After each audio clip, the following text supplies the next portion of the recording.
Hi, everyone. I want to start out by saying this has been a really great experience, and I'm very grateful to everybody who has made it possible, from the transcribers to all of the organizers and volunteers, and all of you, so thank you so much. So, as much as I was sort of nervous about being the last talk, it's actually rather appropriate for my theme, because I went through a couple of different titles over the course of this. Originally, the thought was, oh yes, I'm going to talk about how to pick the right tool for what you want to do. And then I said, is that what this is really about? No, it's not. What this is really about is imagine you've just gotten home from this conference, and you've learned all kinds of cool stuff, and you want to do something about it. What the heck do we do now? That's what this should have been titled. So imagine that that's what the title was. So you're at a conference, and you hear about some awesome new, you're having a very frustrating time with the tools you're using now or other aspects of your experience, and you encounter a really awesome tool or approach. I have Dita and Flare and HAT's help authoring tools up there, but you can think about minimalism, Docs as code. And you say, I want to do this thing. This is an awesome thing. I want to use this at work. It's not going to happen. Why is it not going to happen, you say to yourself? Let's see. We don't have any people. It's just me. We don't have any money. We don't have any time. We don't have any resources. We don't have any respect.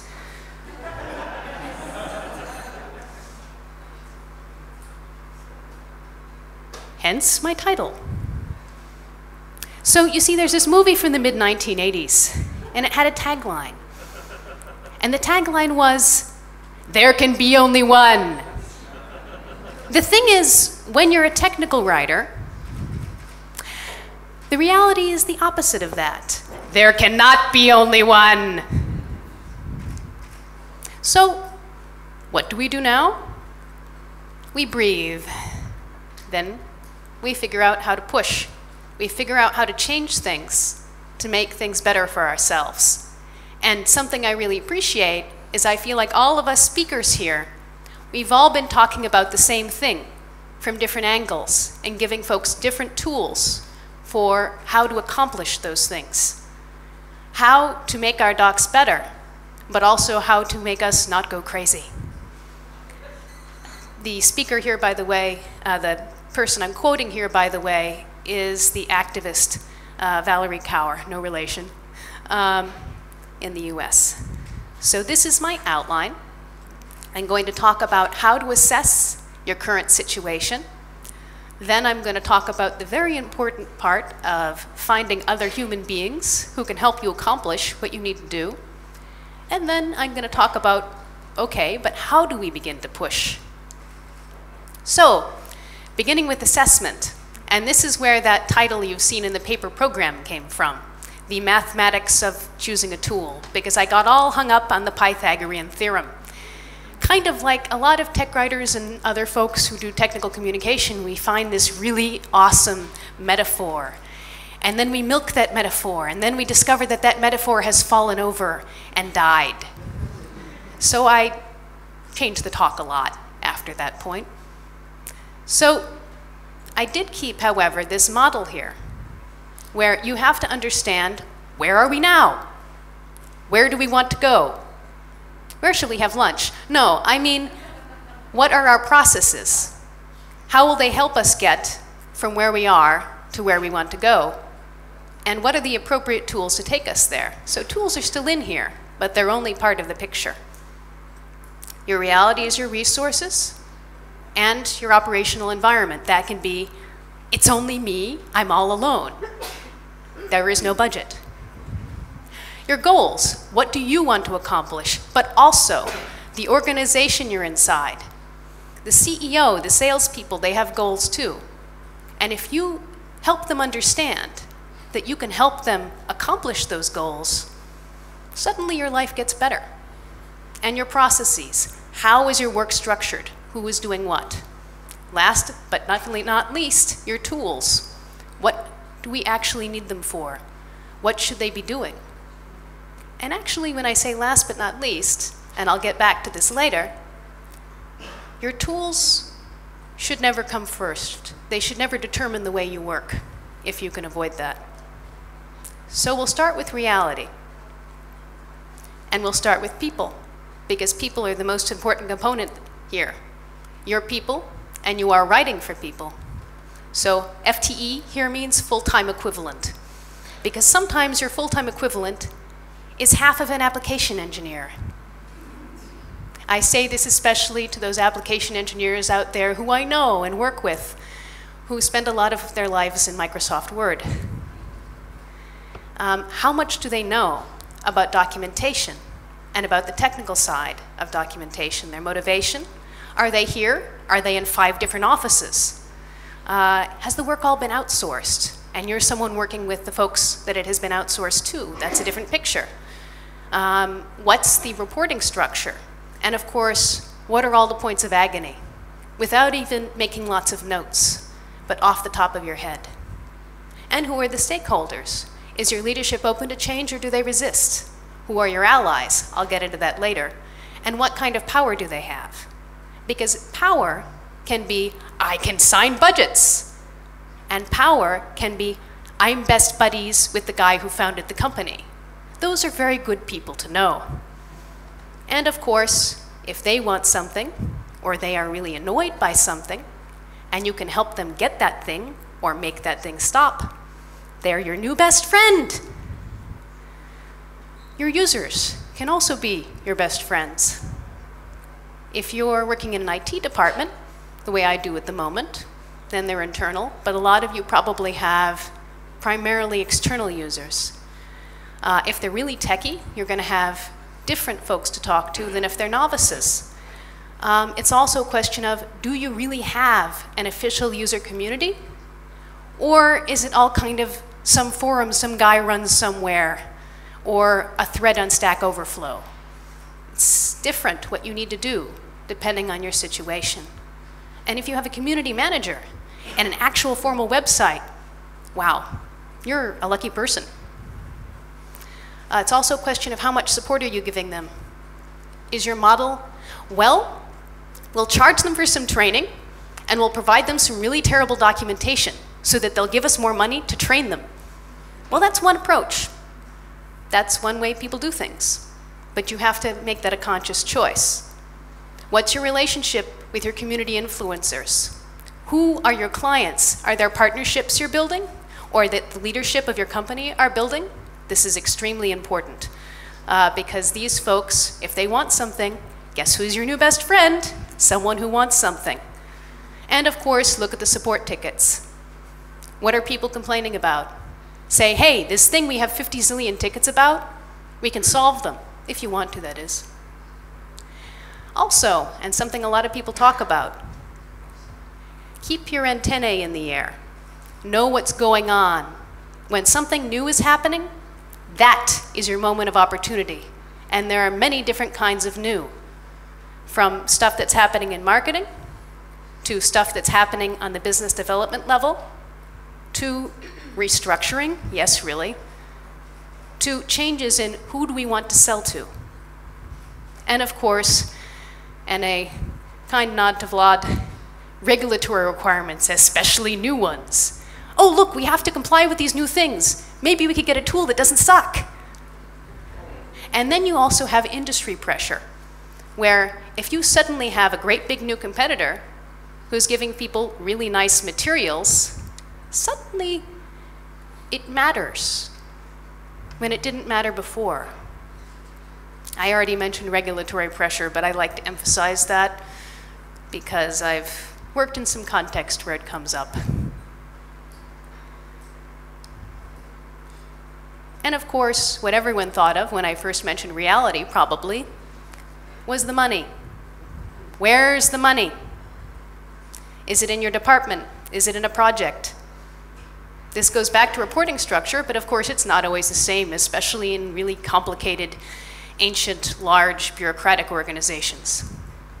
And of course, are you a startup, or are you this huge multinational company? That also has an effect on how you make your decisions. And of course, with the content, I think we all know this list pretty well. How much of a mess is your content? That determines what kind of decisions you'll make. And the company structure.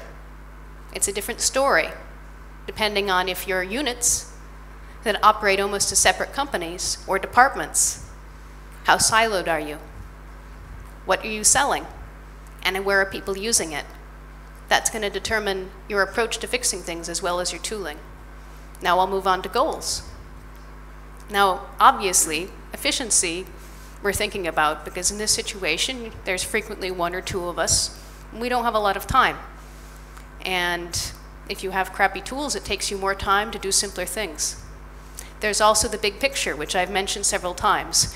This example from St. Vitus Cathedral, a little nod to Prague here. You're only one part of the picture. Product managers are very interesting people. If you don't already know product managers for the products you're working on, go have coffee with them. It's awesome. You can help them do things they want to do. So this is a conversation I've had several times. But we have to use tool A because we want output B. The thing is, it's like taking a road from Koblenz to Frankfurt. You can go by the train or the bike. There are different directions you can go. It's just a question of what your real goal is. If you don't care when you get there, you could walk from Koblenz to Frankfurt. The question is, does this make any sense in your context? If you're trying to do a hiking holiday, sure. In this particular case, we're talking about InDesign. InDesign is a wonderful piece of software, but it's sort of beside the point. I already said this earlier. Show people the math.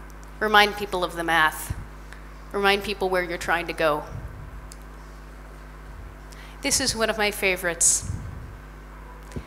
The amount of time it takes to get documentation that you actually can use has an effect on your actual income. So a lot of times people don't think, and I really liked the talk earlier today about Lean, about what their processes are. They know about authoring. Maybe planning and strategy is in there, maybe not. They think about the knowledge transfer and the review and the release. But they don't think about how do we support the other activities. Is there any testing? Testing can be find somebody else in your company and have them look at it. I mean, I don't need to go into testing in detail, but it needs to be in there. There needs to be an understanding of who does what. This is a very simple swim lane setup. You have your subject matter experts at the bottom, you have your documentarians in the middle, and your management at the top. And you can see that planning and strategy, ideally, overlaps.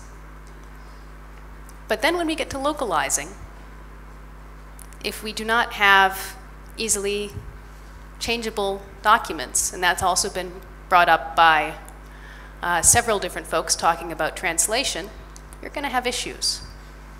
With localizing and revising and then going back to the beginning, the more difficult it is to make changes, the more difficult it is to keep versions, that's going to have an impact. And if we look here, there are some similarities here, of course, to the software life cycle. And when we sunset, we lose everything. That's not so great either. But yeah, the big questions are who does what, why, and where are we in the product roadmap?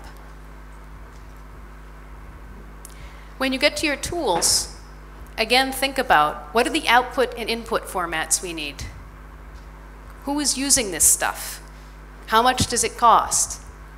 Not any one of these things all by itself, but all of them in one picture. This is the most important sentence I will say today. Align your tools with your process rather than your process with your tools. That sounds really easy, but it's very also easy to lose sight of. You will also not find one solution. You will probably need to combine several tools to get what you want. And here is the most important stage in doing what you want to do. You're a solo writer, you're all by yourself, right? No. Product managers as I've been repeating several times already, have lots of things they want, which you can give them. They want docs that support taking their product where they want to take it and selling it to who they want to sell it to. Sometimes, and I've experienced this, they want someone to say, help them get a writer, or give advice for non-writers who are becoming writers. Your sales guys, they're thinking about the shiny. They're thinking about how can I have material that is better than what the competitors provide. Customer support, that's easy.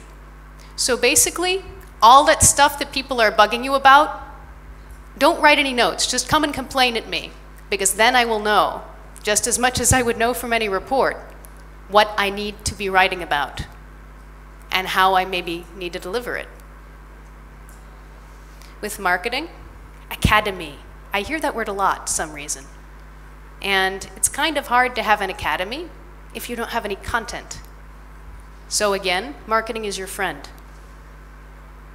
Comms and PR, which is not the same thing as marketing. Let's say something goes really wrong.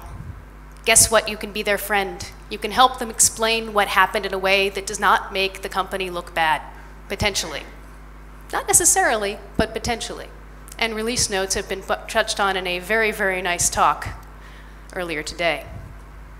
With the developers, some of my favorite people, please come to the conference and bring your friends. They are very happy if, for example, they don't have anyone to write the release notes and suddenly you say, hey, I can help this be less agony for you. You're also free QA, but I think you know this already. Emphasizing what wonderful things you are doing for them by being free QA, it's not necessarily a bad idea. And of course, you can talk to marketing and sales for them and other such people that they are not in love with talking to all the time. As I work in an IT department, I've included IT in this diagram. I usually don't see that. Because here's the thing, when you want a new tool, you want to do something really new and shiny, sometimes the last thing people think about is telling IT. And this is a problem because usually, ideally, normally, there should be an architecture of all the systems you use in your organization and how they relate to each other. And if you're trying to adopt a new tool without telling them, then suddenly they're having to completely react to what you're doing with no preparation. When they need time to spin up a server, they need time to think about how do things integrate. They need time to say, hey, isn't that in my budget? So keeping them in the loop is kind of a good idea, because otherwise you can end up with some pretty unhappy IT folks. I have no idea what that's like. Kidding. Also, writing business cases for software. You don't do that all the time in IT. No. Of course you do. So you're not alone.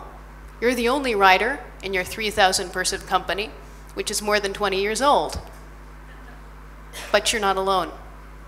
You have friends everywhere. Now, I will issue a note of caution. I've worked in a couple of different places. I've worked in the US, I've worked in Germany, I've worked in Belgium. And you have to have a feel for the atmosphere. You have to understand the culture of the country you're working in and of your company. Because if people are very sensitive to this idea of stay in your box, live in your box, if you step out of your box, God knows the world will explode, then you need to be somewhat careful about how you do things when you want to make change. It also depends on what your boss is like. It depends on what your team is like. This is obvious, but I repeat it. I added this slide in pretty late to say, hey, don't want to get in trouble, but it is possible to do this without getting in trouble. With the magic of the coffee network, or the tea network, depending on what country you're in. Hi, UK. I don't know why that just pasted something. Fascinating. So you can meet people through other people in a casual way. Go for tea, coffee, drink. Or you can directly approach them and say, hey, I care about what you care about, and I would like to understand it better. It depends on the person, and it depends on the company, whether the direct approach or the indirect approach is more appropriate. So again, that's a little bit of figure out where you are so that you can figure out where to start. And I cannot emphasize this enough. In the end, everything is about people and about what is causing them pain, about finding their pain points and how to address them. And of course, this is the part that everyone will have been waiting for. How can you push? How can you change things? Well, change starts at home, as they say. So take stock, look through, and see what you have for materials. See what can be fixed. That was addressed actually very nicely in the talk this morning about tech debt. Do an audit. And structure changes, stuff like that. Maybe you need to put in a proposal, maybe you don't. That depends on how formalized your environment is. That goes back to your original analysis. Add metadata. Search is hard. Doors are hard. Tech writing is hard, and search is also hard. It's amazing what you can do to make search not hard by just adding a few more words into a document in a place that, you know, is not necessarily SEO optimization, but a little tag cloud. Templates have been mentioned in several talks today and yesterday. And also, you can do little experiments. Write a different version of a doc and test it with people. And of course, if you have stuff that's fragmented in a lot of places, and I've been doing that where I am, you can consolidate. And as I said earlier, to go further, you can seize opportunities and make opportunities. When you meet the right people, you can get chances to give reports. You can participate in corporate listening programs. And you can suggest solutions to the pain points of folks in your network. So you're all by yourself. No, you're not. Change is impossible. No, it isn't. It's simply a question of connecting to the right people and addressing their pain. Thanks.